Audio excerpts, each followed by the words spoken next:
Hello everyone and welcome back to my channel Edmond Mindaros, and for today's quick tutorial, and I'm going to show you guys on how to remove any malware and viruses from your Windows 10 or Windows 11 computer using built-in software that Microsoft has on the Windows operating system. And without further ado, and let's go ahead. So all you have to do is to open up on a search menu, and dito sa search for apps, type mo lang dito yung settings and then click mo lang dito yung open. And dito lang sa left side menu, and then kailangan mo lang i-select dito yung privacy and security, so click mo lang yan. And then dito sa privacy and security, so makikita mo dito yung pinakauna, ito yung Windows security, so i-click mo lang yan.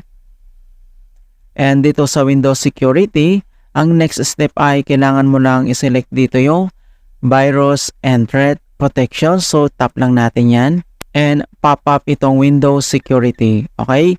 So dito lang sa virus and threat protections, mga kaibigan, ay kailangan mo lang i-select dito yung scan options. So kailangan natin yan i-check or tignan natin. And dito naman sa kanyang scan options ay meron ditong 4 options na pwede nating i-select. So meron ditong quick scan, full scan, custom scan, and then yung Microsoft Defender Antivirus, ito yung offline scan. Okay? So most recommended dito, mga kaibigan, kung isi-select mo tong full scan. But for today's video, mga kaibigan, ay kailangan natin i-select dito yung quick scan. And then next step, so scroll down ka lang, and then kailangan mo lang i-tap itong scan now. So click mo lang yan.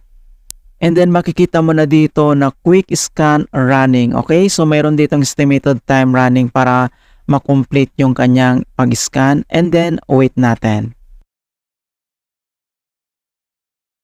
And finally, mga kaibigan, so makikita mo na dito na full scan na po siya. Alright? So meron dito, mga kaibigan, na 15,914 files scan. Alright? So, makikita mo dito na 0 traces found. Okay? So, malinis po yung ating computer. Alright? So, ganun lang po kasimple on how to remove any malware from Windows 10 or Windows 11. And please don't forget to like this video, subscribe to my channel for more quality content. Thank you guys, and see you in my next tutorial.